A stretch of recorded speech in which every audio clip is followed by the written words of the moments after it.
క్రిందటి వీడియోలో ఈ లెక్కను సింథటిక్ డివిజన్ లేదా సంశ్లేషణ భాగాహార పద్ధతిని ఉపయోగించి వర్ణించాను. ఇప్పుడు సాంప్రదాయ బీజీయ భాగాహార పద్ధతిని వాడి ఏ సమాధానం వస్తుందో చూద్దాం. రెండు పద్ధతుల ద్వారా ఒకే జవాబు ఎలా వస్తుందో కూడా తెలుసుకుందాం. సంశ్లేషణ భాగాహార మరియు సాంప్రదాయ బీజీయ భాగాహార పద్ధతుల మధ్య గల సంబంధాన్ని కూడా చూడగలము. చూడండి, x+4లో ఘాతాంకము పెద్దదిగా ఉన్న పదము అంటే x. ఈ లోపలి బహుపదిలో ఘాతాంకము పెద్దదిగా ఉన్న పదము అంటే 3x³. ఈ 3x³ ఎన్నిసార్లు పోతుంది x 3x³ 3x² రెట్లు పోతుంది. కావున 3x² పైన ఇలా రాస్తాను. చూడండి, సంశ్లేషణ భాగాహార పద్ధతిలో కూడా 3 వచ్చింది. అది 3x² సూచిస్తోంది. మనకి ఇక్కడ కూడా అదే వచ్చింది. x 3x³ 3x² రెట్లు పోతుంది అని చూసాం కదా. కానీ ఈ సంశ్లేషణ భాగాహార పద్ధతిలో 3ని తిన్నగా క్రిందికి దింపేశాం. అయితే ఎలా రెండూ సమానంగా వచ్చాయి? చూడండి, సంశ్లేషణ భాగాహార పద్ధతిలో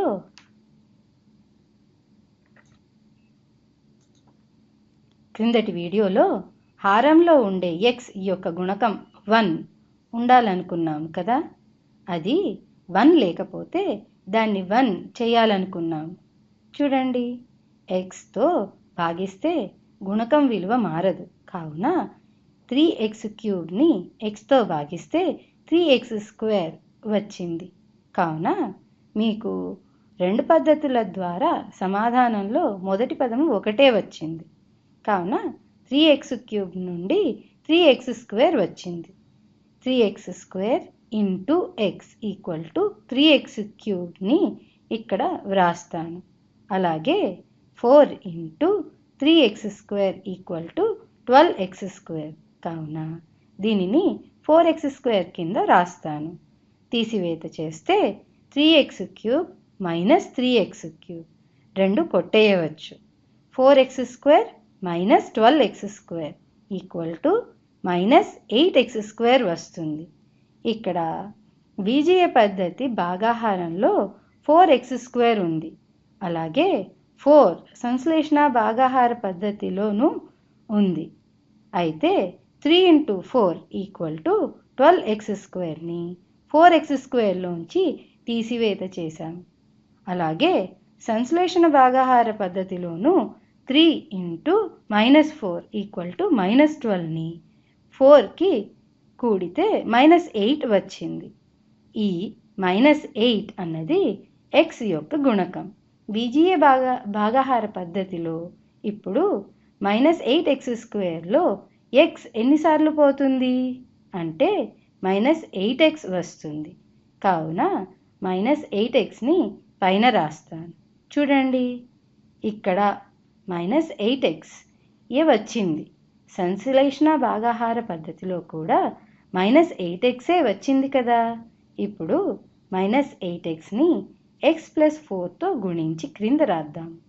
x into -8x equal to -8x². -8x into 4 equal to -32x వచ్చింది. ఈ పైన ఉన్న -2x మరియు -1ని క్రింది వరుసలో రాస్తాను. అప్పుడు -8x² -2x -1లో నుండి -8x² -32xని తీసివేయాలి.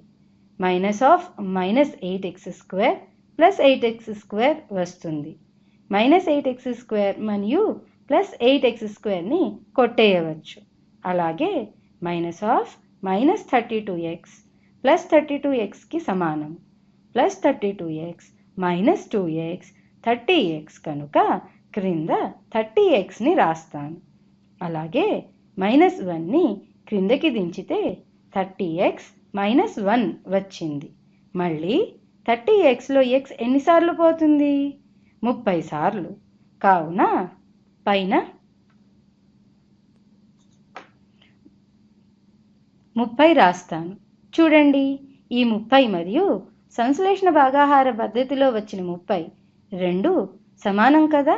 ఇప్పుడు బీజీయ భాగాహారంలో 30ని x+4తో గుణించి క్రింద రాస్తాను.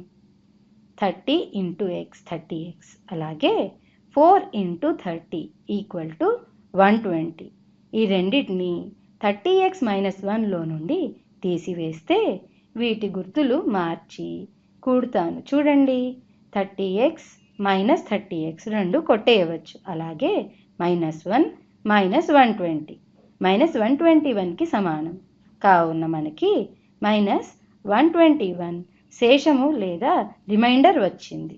చూడండి, సంశ్లేషణ భాగాహార పద్ధతిలోనూ -121 శేషముగా వచ్చింది. కావున సాంప్రదాయ బీజీయ భాగాహార పద్ధతిని ఉపయోగించినా లేక సంశ్లేషణ భాగాహార పద్ధతిని ఉపయోగించినా ఒకే జవాబు వస్తుంది. కానీ సంశ్లేషణ భాగాహార పద్ధతిని తేలికగా మరియు తక్కువ సమయంలో చేయవచ్చు.